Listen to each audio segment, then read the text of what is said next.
One of the biggest challenges of living in pandemic times is knowing when it's safe to resume a sense of normal. Now that vaccines are becoming more widely available, there's a measure of hope that such a reality may come sooner rather than later. But the world is abuzz with the idea of a digital passport. Countries like Israel have introduced a domestic green pass to allow citizens gain entrance into cinemas and entertainment areas. What exactly is a digital passport and how will it enhance cross-border travel? That's our interest on the program. Hello and welcome to Aviation this week on Channels Television. I'm Bukola Joe Okitumbi and our background report is next.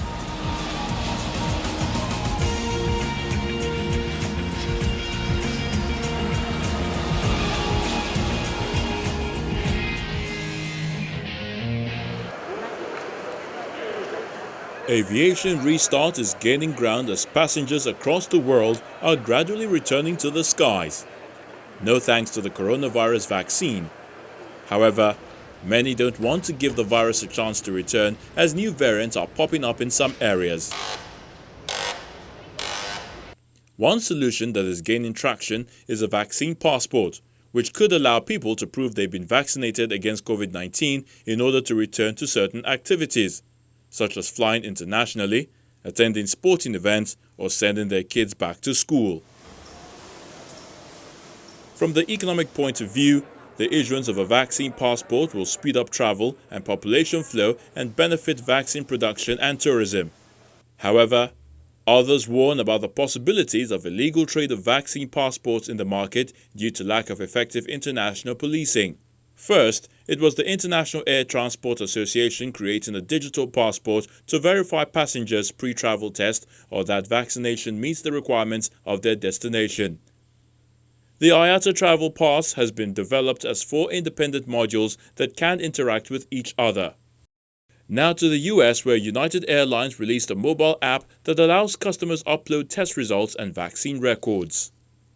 The Travel Ready Center also lets flyers review COVID-19 requirements for their destinations and, starting in February, schedule a COVID-19 test at one of more than 15,000 testing sites around the world and have results sent directly via the app to the United Airlines. It appears the European Commission will develop its own vaccine passports. The digital Green Pass will combine information on vaccination, details of any coronavirus tests, and recoveries if in case the person was ill with the virus at some point.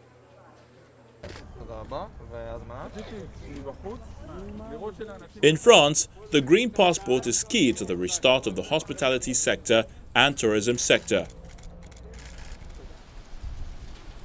For some Spaniards, the digital pass is a form of discrimination.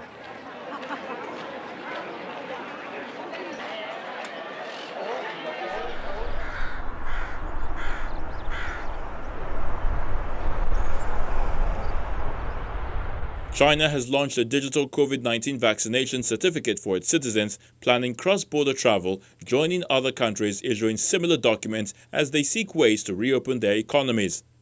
Some Beijing residents remain skeptical about the certification. The certificate issued by China will have details about the holder's COVID-19 vaccination information and coronavirus test results.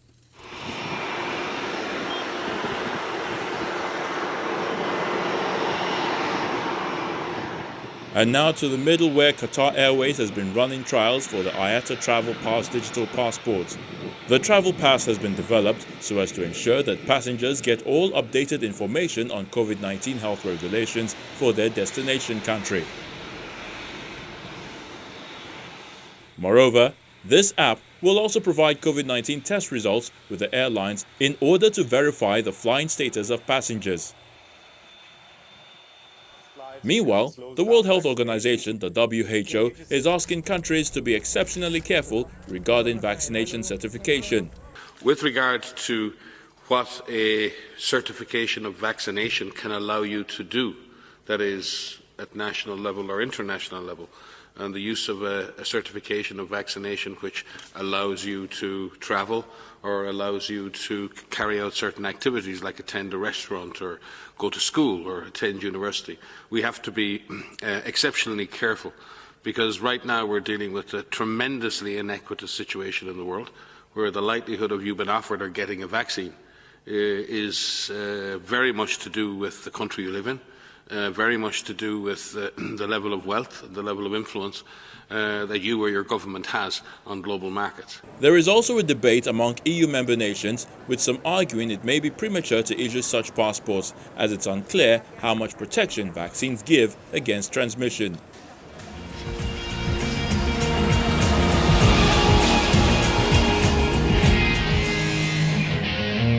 We're grateful to God that IATA, being the global body, they are championing it so that they can restore confidence in the passengers, they can restore confidence in airlines, they can restore confidence in the government, because the government is responsible for the citizens of their country. The airlines want to be sure that they are not transmitting the disease further to other countries, and the passengers want to feel comfortable that while they are on board, they are not exposed to any health hazard. So as it is, IATA is coming up with a lot of initiative, and this initiative will help everyone. That creates a platform where informations are being gathered and it becomes reliable. And it's a digital platform. So the idea of taking my COVID test to the airport for it to be verified whether it's valid or it's not valid becomes completely irrelevant. I, as an airline, just need to visit a particular portal where I can get that information once it is loaded there, and I can rely on it that it is genuine. We won't have a choice because we will not be operating in isolation. I've had the opportunity of taking the vaccine. Thank you to federal government for that opportunity. And I can say to you that if you've gone through the process of the vaccine, you will understand the effort that is being put into it. There's a digital platform for all those that are taking the vaccine, whereby you are registered, they have all your details, which is being uploaded on a particular platform, your picture, everything is there. And there's a barcode that all they need to do is to scan that barcode, and every information of mine will reveal there whether I've truly taken the vaccine or not. The only thing IATA is only trying to do is to create a global platform that will be authentic and reliable for government, passengers, and airlines to key into it. Just for instance now, I'm here selling tickets of different airlines around the world. The airline will not say, oh, they might not even know me in person, but they know that, yes, I'm an IATA agent, I'm registered with them, I'm fulfilling all my obligations. They are relying on the fact that there's a platform which is enabling me to trade. So it might be a little bit difficult before it gets to Africa, but that is what future travel is going to be. And I can say that if not for the pandemic that happened, we might find it difficult for the technology that's been introduced now that simplifies travel going forward. Because if travel is not simplified, it will be difficult for us to go back to where we are before the pandemic. There's absolutely nothing new that is being done. The only difference now is that you are giving it on a different platform. For instance, if I get to Heathrow today, I'm being asked to do my fingerprints. They will take my biometrics. Have I not released that information to them?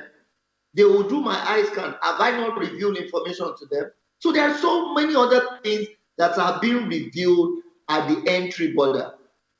Willingly, because at that particular point in time, I'm the one that has solicited to go into that particular country.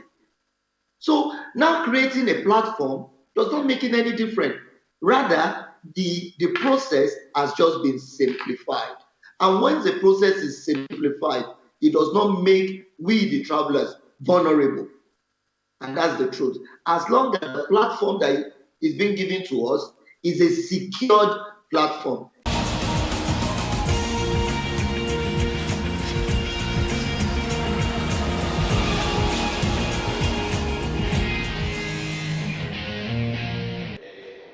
Jasiri, Shuja and Tumaini, they are not humans, but are already playing an important role in curbing the spread of the country's coronavirus epidemic. The 3 glossy white robots made in China and donated by Japan and the United Nations Development Programme have been put to work at Nairobi's main international airport, keeping it disinfected and monitoring arrivals for signs of the virus. Jasiri's role in this airport is to enhance the safety of international travel.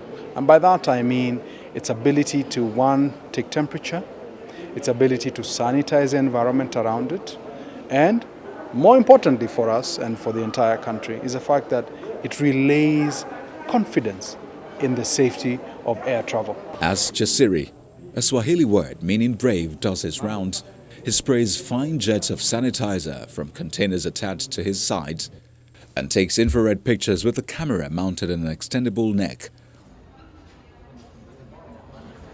while scanning hundreds of passengers per minute, and in tone-flat English tells those not wearing face masks to put them on and those standing too close to others to respect social distancing rules. These smart anti-robotic solutions are envisaged as a measure to mitigate the inherent risks by supporting some of the high-exposure functionalities like temperature screening, mask detection, automatic disinfection, and audio and video broadcasting and conferencing. Meanwhile, the trio are also helping to curb the spread of an epidemic that has so far killed almost 1,800 and infected more than 100,000 in the East African nation and saving passengers time on arrival formalities. Welcome to Hotel Sky. From Kenya Airport to Hotel Sky in Johannesburg's Wellesley Santon district, where all staff adhere to strict COVID-19 protocols, wearing masks and physically distancing from guests as much as possible, except Lexi, Micah and Ariel. The 3 concierges could not breathe germs on you, even if you wanted them to. Robot hospitality is nothing new. Japanese hotels have been deploying them for years, and in 2015, Tokyo's Hena or Strange Hotel became the first to be fully staffed by droids. We thought this is a great opportunity for us to do something that has never been done in Africa before. And so we sourced these robots from Sandbot, and then we started to program them and make them African. So yes, this is the very first hotel in Africa that has robots. Hotel Sky, which launched this year, is the first in Africa to use automated attendants, a concept that could be controversial in a country with one of the world's worst jobless rates, 30.8%, according to President Cyril Ramaphosa's State of the Nation earlier address. Lexi, Micah and Ariel deliver room service, provide travel information, and can drag up to 300 kilograms of luggage from its marble-floored lobby to the rooms. If the hotel receives a guest at high risk from severe COVID-19 symptoms, the robots could be deployed instead of people as a precaution. CTR Robotics, which supplies the droids, says this is the future. As you've seen, this whole hotel is teched out, but another layer was to put some sort of automation. And how could we bring robotics into the space? So about a year and a bit ago, just over a year ago, Paul said, I want a robot that can do A and B and C and D, and I wanted to work within into this new flagship space that we're building, Hotel Sky in Santon. And he kind of gave us this big vision and a brief, and he said, go for it and start building. And pretty much from that day, we started working, and we started pushing these about a few months ago, actually, into the hotel. While the robots are at work, guests can opt to interact with more traditional staff if they don't want to lose that human touch.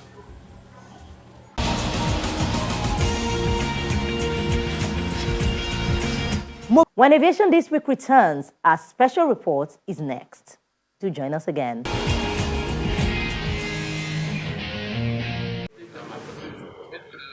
The safety, efficacy and administration of the Oxford AstraZeneca COVID-19 vaccine is central at today's briefing of the Presidential Task Force on COVID-19. The Executive Director of the National Primary Healthcare Development Agency lists 33 states already inoculating citizens in earnest. 4 states: Kogi, Kebbi, Zamfara, and Oyo states are yet to commence implementation. At this stage, it is important to update Nigerians that so far, 122,410 people have been vaccinated with the Oxford AstraZeneca vaccine in Nigeria. Available records from the vaccination sites do not indicate any serious adverse events following immunization from the ongoing COVID-19 vaccination exercise since its national launch on the 5th of March 2021. Everyone should be vaccinated for free, but reports of mismanagement of the vaccine process and shady laboratory results are rife. The PTF vows to take sanctions seriously. Some of the information reaching us from the state is that there are reports of alleged vaccine mismanagement at some vaccination sites. An example was that was reported at the police clinic, Falomo, in Lagos State. We anticipate that decisive action will be taken against anyone found culpable of subverting the vaccination process. The task force equally announced receipt of extra 300,000 doses of AstraZeneca vaccine on Sunday, while encouraging local vaccine production. The Presidential Task Force received 300,000 doses of the Oxford AstraZeneca vaccines from MTN Nigeria. You remember they had earlier to give us, promise to send their own contribution. We've started taking part delivery of what they had initially promised. The disclosure that Nigerian scientists have produced at least 2 local COVID-19 vaccines which are awaiting clinical trials and certification is significant. Nigeria's suspension of Emirates Airline over unreasonable number of COVID-19 test rules, according to the Minister of Aviation, Mr. Hadi Sirika, remains valid, but catering services on domestic flights resume. From now on, all tests by private labs for travel purposes will be verifiable by airlines, by embassies, by countries. We advise all Nigerians, in fact, everyone traveling, to spare themselves the inconvenience and embarrassment by doing the test in one of the accredited labs, which you can find on our website. Before you travel, please check the destination country's requirements. If it includes a PCR negative test, do this in any of the accredited labs, and you get a result that is verifiable through any of the airlines. You recall at the beginning of the pandemic, we stopped serving catering aboard our flights. So the PTF has taken the decision that these catering services will resume immediately, but the process and the procedure would be unveiled to them via NCAA in due course. And this is in line with the global happenings and to support those businesses that are into catering and also for the additional comfort of the passengers. Over 7 million persons have been vaccinated in Africa. As infection rates decline, the task force is not slowing efforts at ensuring increased adherence to the safety protocols.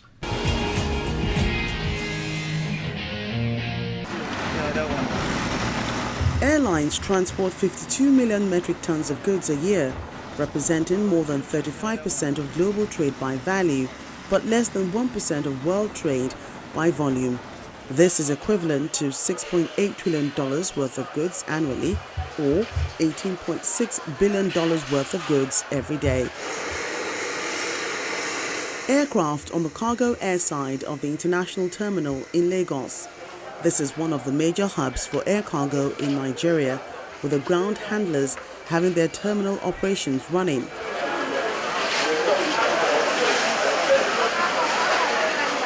Cargo exporters at work put finishing touches to the consignment leaving the country. According to the International Air Transport Association, industry-wide available cargo tons kilometers went down 23.3% year-on-year in 2020, but cargo load factors, yields and revenues all rose to record high levels, providing support to airlines and some long-haul passenger services in the face of collapsing passenger revenues. A whole range of products, really, starting from our vegetables to our drinks, the made in Nigeria noodles. It's interesting to let you know that they find some of these made in Nigeria products a lot more superior, with a lot more quality than what they have in their different localities. If you go to Delta, as I speak to you, you can hardly get a booking, because Delta is the only airline that goes to America direct, at least from Nigeria for now. And they are fully booked because they don't operate a freighter. They only put their cargo on the belly. We used to export moringa seeds, processed leather, and other products. So we have the volume. Despite the pandemic in 2020, African airlines topped the growth charts both in 2020 overall and in December. Their international cargo ton kilometers increased by 1.9% year-on-year in 2020, the only region to accomplish this feat. This is not unconnected to airlines' continued lifting of essential items such as medical supplies and personal protective equipment. On the home front, the Nigerian Aviation Handling Company PLC had its revenue from export cargo business rise from 346.6 million naira to 397.4 million naira in 2020. Its counterpart, the Skyway Aviation Handling Company PLC, also grew its cargo handling export revenue from 318.38 million naira recorded in 2019 to 447.90 million in 2020. When the pandemic came, what we also did was, when we had some exporters that had issues maybe with a particular airline that wasn't coming in anymore, we would try and link them up with every one of the airlines that were coming, so it would be their choice. But most of them didn't even know they could have any alternative. So we did everything we could to support export businesses. We had discussions with some of our airlines that used to go, I think it was Turkish, that used to first go to Istanbul first to see what they could do when they complained. So they started a service that was going every Friday and went to London more directly. So that became easier for the exporters. So we did everything to support the exporters and the airlines. It's obvious that exports of goods is raising the bar. Standardization is also key. When you see a packet from China, you know it's from China. You see something from India, you know it's from India. You see something from Nigeria, it would be packaged with a box that had come into Nigeria with something else, and then they're trying to adjust it. Yes, we know that some companies are already trying to do that, but not enough to make it cost effective, because at the end of the day, you don't want the packaging cost to be more than the cost of what is inside. So we believe that exports will continue to grow, and through that GNP, because much more people will be involved in that part of the economy.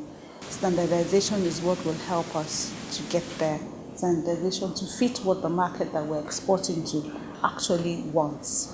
For many, the government must continually create an enabling environment for entrepreneurs, a system where goods, including perishable cargo, can be stored and taken to their destinations quickly.